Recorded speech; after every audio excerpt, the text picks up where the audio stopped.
अब समस्त खंडवा जिले में निर्माण की दुनिया में विश्वसनीय कार्यों के लिए साई कंस्ट्रक्शन एंड कंसल्टेंसी। जी हां, सभी प्रकार के भवन, दुकान, ऑफिस, गोडाउन, मांगलिक परिसर, hotel, garden, farmhouse, warehouse के निर्माण कार्य और नगर पालिक निगम की टीएनसी की परमिशन, सभी प्रकार के आधुनिक एलिवेशन, इंटीरियर, आर्किटेक्चर कार्यों के लिए संपर्क करें engineer Akash Nebnani. Sai construction and consultancy, Mogat road, Tirath Dham गुरुद्वारे के सामने, जेके स्टूडियो के ऊपर, खंडवा। खंडवा का विकास तभी सार्थक होगा जब इसमें गरीबों की पूरी सहभागिता होगी। इस समावेशी विकास में शहरी गरीबों को पूरा लाभ मिले। मध्य प्रदेश सरकार की कोशिश है कि विकास की डगर में पीछे छूट गए शहरी गरीबों को रोटी, कपड़ा और मकान की मूलभूत सुविधाएं मिले। अन्न उत्सव के तहत निःशुल्क अनाज बांटा गया और आज 1,29,000 शहरी हितग्राहियों को पक्की छत वाले मकान की सुविधा मिलने जा रही है। इनमें से कुछ का आज गृह प्रवेश हो रहा है, कुछ का भूमि पूजन हो रहा है और कुछ को उनके खाते में किस्त मिल रही है। गरीबों के जीवन में खुशहाली लाने का यह काम आज हो रहा है। मुख्यमंत्री शिवराज सिंह चौहान आज प्रधानमंत्री आवास योजना के हितग्राहियों से संवाद करके प्रदेश स्तरीय कार्यक्रम को संबोधित कर रहे थे। खंडवा में आयोजित इस कार्यक्रम में वन मंत्री डॉक्टर विजय शाह, खंडवा जिले की प्रभारी मंत्री एवं संस्कृति मंत्री सुश्री उषा ठाकुर, विधायक देवेंद्र वर्मा, राम दामोदर मनसा उपस्थित थे। स्वर्गीय किशोर दा के नाम पर होने वाला सभागृह मुख्यमंत्री श्री शिवराज सिंह चौहान ने आज खंडवा में 19 करोड़ 43 लाख रुपए की लागत से नवनिर्मित सांस्कृतिक सभागृह का लोकार्पण भी किया। वन मंत्री श्री विजय शाह के आग्रह पर उन्होंने इस भव्य सभागृह का नाम अमर गायक स्वर्गीय किशोर कुमार के नाम पर करने की घोषणा भी की। मुख्यमंत्री शिवराज सिंह चौहान ने कहा कि किशोर कुमार के गाए हुए अनेक गाने जीवन में प्रेरणा देते हैं। उन्होंने उनका गाना गाया रुक जाना नहीं तू कहीं हार के का मुखड़ा भी गाकर सुनाया और कहा कि कोरोना के संघर्ष के दिनों में इस गाने में उनका मनोबल बनाए रखा था। खंडवा की पवित्र भूमि से हो रहा है गरीबों के लिए एक लाभकारी कार्यक्रम।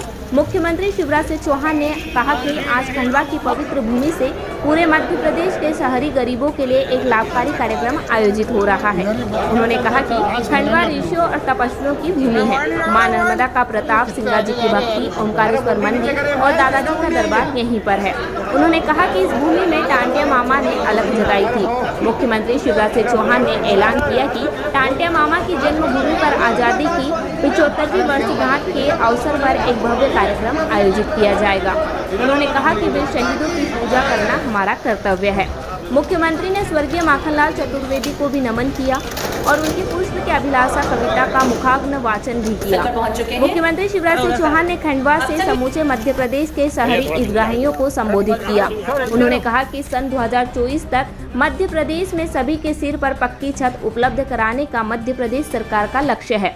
जिनके पास जमीन नहीं है उन्हें पट्टा देकर मालिक बनाया जाएगा। सभी गरीबों को आयुष्मान योजना के कार्ड देकर उन्हें स्वास्थ्य सुरक्षा प्रदान की जाएगी। मुख्यमंत्री ने कहा कि मध्य प्रदेश के शहरों में भी सभी बुनियादी सुविधाएं सुनिश्चित होगी। आने वाले समय में 44,000 करोड़ रुपया शहर के विकास में लगाया जाएगा। मुख्यमंत्री शिवराज सिंह चौहान ने कहा कि शहरों में जो अवैध कॉलोनियां बन गई है उन्हें वैध किया जाएगा, लेकिन भविष्य में अवैध कॉलोनी निर्मित नहीं हो इसके लिए बिल्डरों पर शिकंजा कसा जा रहा है। उन्हें नियमों का पालन करना ही होगा। मुख्यमंत्री शिवराज सिंह चौहान ने कहा कि खंडवा के पूर्व सांसद स्वर्गीय नंद कुमार सिंह चौहान की कमी बहुत खल रही है। उनके साथ मध्य प्रदेश में संबल योजना के तहत पहला कार्यक्रम खरगोन में किया था। स्वर्गीय चौहान जमीन से जुड़े एक अद्भुत नेता थे जो हम सबके बीच से जल्दी चले गए।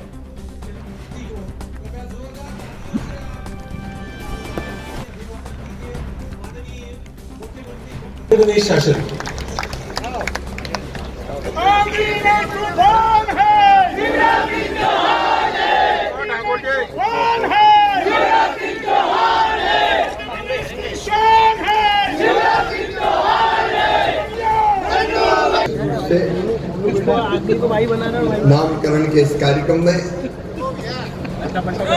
भाई हर्ष चौहान जी, मंचासीन हमारे सभी वरिष्ठ नेता, साथी, पदाधिकारीगण, अधिकारी साथीगण, मेरी बहनों, मेरे भाइयों,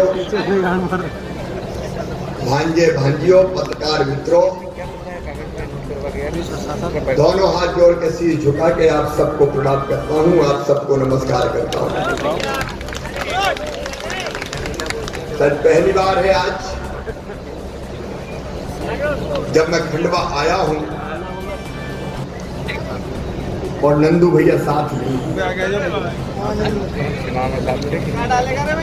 अत्यंत यशस्वी लोकप्रिय कर्मठ और जनसेवक नेता थे।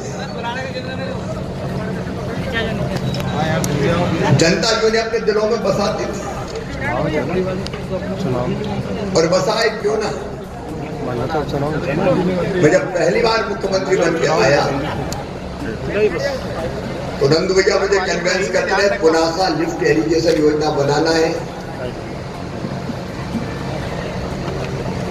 बांध बनने का नुकसान हुआ है, जमीनें डूबी है, इन निमाड़ के किसानों को लाभ नहीं मिलता। आप जानते थे जानते हैं मित्रों,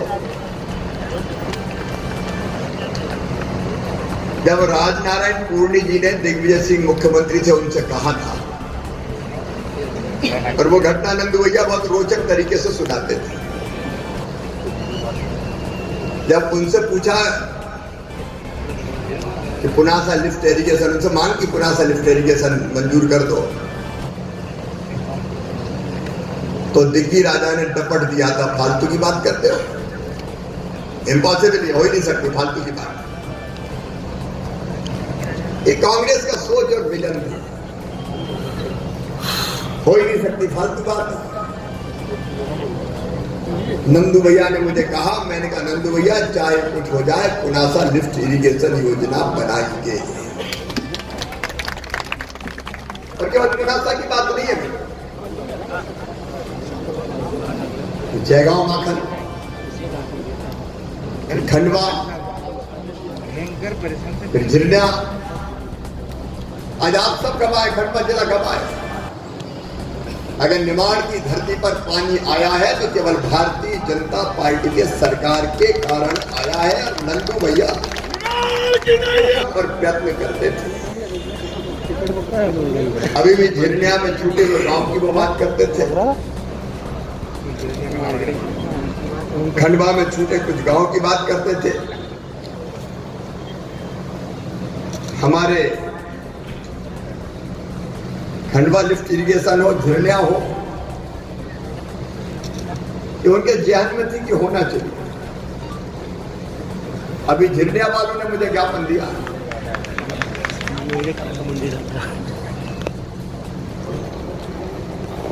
लेकिन हमारा संकल्प है कि झिरनिया लिफ्ट इरिगेशन हो, चाहे खंडवा हो, चाहे जयगांव माखन हो, छूटे हुए गांव जोड़ने में हम कोई कसर नहीं छोड़ेंगे।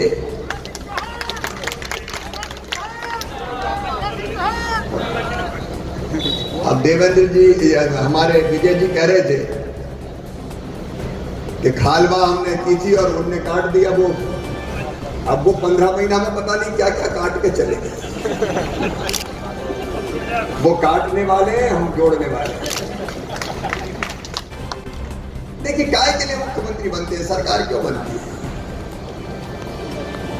इसलिए कि हम जनता की बेहतर सेवा कर सके। लेकिन लौटे किस लिए? इसलिए कि जनता के कल्याण के कामों में कोई कसर ना रखने दें, रहने दें। अभी किसान भाई बहन मिले, दादाजी मंत्री भी जाना, अगर एक दौर आएगा, हम प्रार्थना भी यही कर रहे हैं, कामना भी यही कर रहे हैं। खंडवा जिले के बहनों और भाइयों, परिस्थिति अगर विपरीत हुई तो भी चिंता मत करना, मामा किस दिन के लिए संकट के पार निकाल के ले जाएगा, फिर योजनाएं बताएगा। क्योंकि इसीलिए मुख्यमंत्री है, इसीलिए सरकार है। ये मेडिकल कॉलेज हमारा, आप कल्पना करें कि मेडिकल कॉलेज अगर नहीं होता तो कोरोना के दौर में क्या हुआ होगा। मैं नंदू भैया को और साथ में विजय साहब जी को भी धन्यवाद देना चाहूंगा। डिमांड मेडिकल कॉलेज होनी चाहिए, और जब हमारी सरकार पहले थी तभी ये मेडिकल कॉलेज का, आपको याद होगा, तभी भूमि पूजन किया था और बनना शुरू हो गया था। और आज निमाड़ की नैया और आपको सब कुछ समर्पित करने वाले हमारे नेता की स्मृतियां चिरस्थायी बनाए रखने के लिए इस मेडिकल कॉलेज का नाम नंद कुमार सिंह चौहान शासकीय चिकित्सा महाविद्यालय किया गया। उनके समर्पण की और सेवा की ये याद दिलाता रहेगा और वो हमें और बेहतर काम करने की प्रेरणा देते रहेंगे। ये निमाड़ अद्भुत भूमि है। एक नहीं अनेकों महापुरुषों ने जन्म लिया है। अभी जब दूसरा पहला कार्यक्रम था वो हालांकि प्रदेश के लिए था, तब मैंने स्मरण किया दादा माखनलाल चतुर्वेदी को। उनकी कर्मभूमि थी। दादाजी की कृपा ऐसी बरसती है कि आप कल्पना नहीं कर सकते। संत सिंगा जी महाराज, बुखारदास जी महाराज, सेवालाल जी महाराज, कितने संत हुए। क्रांतिकारियों की दृष्टि से देखें तो आदुक्ति क्रांतिकारी टंडिया मामा ने यहाँ धरती पर जन्म लिया। टंडिया मामा,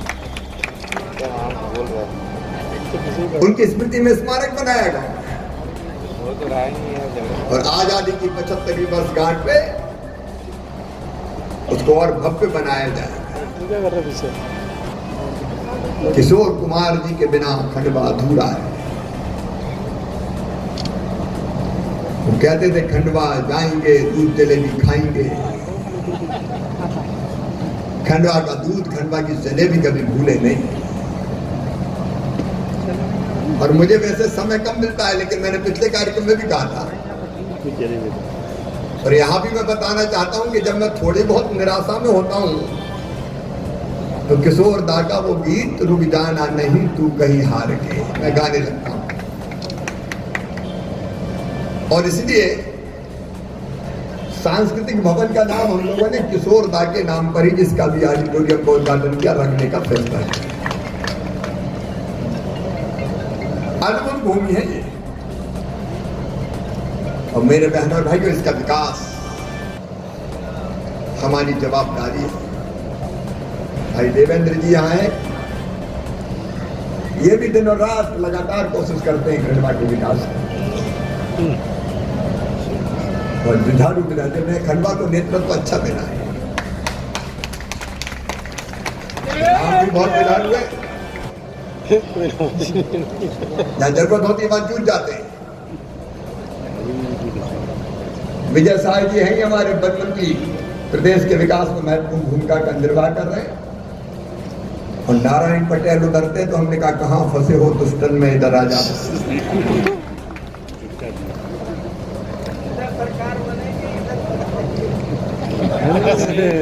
इनका भी बड़ा रोल है, हमें बना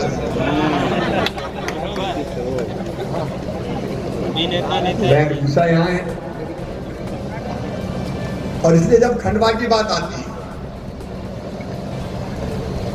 तो खंडवा में और जैत में कोई अंतर थोड़ी है। नर्मदा की सीट में आगे चले जाओ, मेरा गांव आ जाता है, तो नर्मदा मैयापन को जोड़ती है। इसलिए खंडवा में रिंग रोड का सवाल है, हमने पहले भी तय कर दिया था, बजट में हम लेके आए हैं, उसकी स्वीकृति देके खंडवा को अत्याधुनिक शहर के रूप में खड़ा करेंगे हम। रिंग रोड यहाँ बनेगा। इसलिए इस बजट में मैंने प्रावधान किया, ये कहने के लिए नहीं है, लेकिन इस बार मामा जरा परेशान हो गया। मुख्यमंत्री बना और कोविड की पहली लहर आ गई। 23 को शपथ ली और मोदी जी ने 24 को लॉकडाउन लगा दिया पूरे देश में। पैसा देना आना बंद हो गया, कुछ मिला ही नहीं। हमारे कर्मचारी मित्र होंगे, एक परिस्थिति ऐसी बनी कि तनख्वाह के पैसे नहीं थे हमारे पास, तो सुझाव ये आया कि 25% तनख्वाह काट दी जाए। मैंने कहा काटने का काम तो अपन से नहीं होगा। आपने कोरोना काल में देखा, पहली लहर में पैसा नहीं थे, लेकिन पिछले साल किसानों के खाते में 72,000 करोड़ रुपया फिर डालने का चमत्कार हमने ही किया था। और अभी भी 25 साल का फसल बीमा योजना भी हिसाब किताब हो रहा है, चिंता मत करना, वो भी दूंगा। क्योंकि काय के लिए, चाहे वो सिंचाई की योजना है। अब मुझे तो समझ में नहीं आता, मेरे रहते काय का आंदोलन। उस दिन मैं आया था खरगोन, तो पहले मेरा बूथ था कलेक्टर से, मैंने कहा कि झरनी चलते हैं मामा है तो काय का आएगा आंदोलन। वो दिन बाजीराव पेशवा जी की जयंती के कार्यक्रम के आना, ये कहने लगे साहब हेलीकॉप्टर उतरेगा ही नहीं वहां भी, जनता से तो नहीं डर गए कहीं मामा कहाँ फंस। पता मैंने नहीं कहा था, उन्होंने कहा। देखो मैं हूं तो इसलिए हूं कि क्या बेहतर से बेहतर किया जा सकता। देख जनता सरकार को एक में कर रहा हूं। अब हमको कोरोना से लड़ाई लड़नी थी। एक तरीका यह था कि सरकारी मशीनरी काम करती रहे। मैंने कहा नहीं भैया, जब तक जनता नहीं जुटेगी तब तक कोरोना से बाहर नहीं पाई जाएगी। तो हमने बना दी क्राइसिस मैनेजमेंट कमेटियां, जाने से लेके पढ़ाई लिखाई की सब व्यवस्था करेंगे। संकट के लिए तो सरकार होती, निकाय की सरकार। मेरे समय नुकसान बहुत वो लड़ाई जनता के साथ मिलकर लड़े। ऑक्सीजन की ऐसी जरूरत पड़ेगी तो कोई सोचे नहीं होगा। मैं सही कह रहा हूँ, 7 दिन वो ऐसे थे कि राखों में नींद नहीं आई, पल के नहीं झपकी, क्योंकि अलग अलग जगह से फोन आते थे, मर गए, आधा घंटे की ऑक्सीजन बची है। तो मैं टैंकर के ड्राइवर से बात करता था, झारखंड से चले हो, कहां तक पहुंचे हो। एक दिन उत्तर प्रदेश के पुलिस वालों ने हमारा टैंकर पकड़ लिया, हम भी यूपी सरकार से भिड़ गए। क्या दिन था वो सोच के ही, लेकिन उस भयंकर दौर को हमने देखा। आज मुझे खुशी है कि खंडवा जिले में 3 ऑक्सीजन प्लांट लग रहे हैं। एक चालू हो गया, 2 का भूमि पूजन हो गया, सितंबर में तैयार हो जाएंगे। हम कोविड की लहर से निपटने की तीसरी लहर से कोई कसर नहीं छोड़ेंगे। इस मेडिकल कॉलेज में भी कई काम शुरू किए गए। आईसीयू बेड बढ़ाना हो, ऑक्सीजन बेड बढ़ाना हो, बच्चों पर जैसे ज्यादा असर होगा तो पीकू वार्ड मतलब बच्चों के वार्ड, भगवान करे ये सब वार्ड खाली पड़े रहे। दादा धूनी वाले ऐसी कृपा करना ये बेड खाली पड़े रहे, तो हम घर पे वो नहीं देखना चाहेंगे, लेकिन तैयारी पूरी करना है। एक प्रार्थना आपसे है, देवेंद्र जी ने पहले योजना बनाई थी कि शहर में जब आएंगे मुख्यमंत्री तो स्वागत किया जाएगा पूरे रूट। मैंने इंदौर में हाथ जोड़ कर माफी मांगी, मेरा स्वागत हुआ, क्योंकि इस समय नहीं है स्वागत करने का भाई। और जब मैंने खबर भेजी कि मंच में भी स्वागत नहीं होगा, तुलसी का पौधा लगता, भीड़ भाड़, स्वागत सत्कार, अभी इसका वक्त नहीं है। और मैंने खुद तय किया कि मैं जब तक कोविड की तीसरी लहर की संभावना खत्म नहीं हो जाती तब तक फूल माला भी नहीं पहनूंगा। इस समय जनता को बचाना दोनों और वैक्सीनेशन का काम करवाना है। मैं खंडवा के नेतृत्व को, जिला प्रशासन को, कलेक्टर सहित पूरी टीम को इस बात के लिए हृदय से बधाई देता हूं कि दूसरी लहर को नियंत्रित करने में खंडवा मध्य प्रदेश में नंबर 1 की 5 में 1 स्थान पर। अभी 70% टीका लगे हैं। इस सितंबर के महीने में संकल्प करो। पैरामेडिकल स्टाफ, मेडिकल स्टाफ की मेरी बहनें भी बैठी है, मैं उनको भी बहुत प्रणाम करता हूं। उन्होंने टीकाकरण से लेकर सेवा में कोई कसर नहीं छोड़ी। मेरी बहन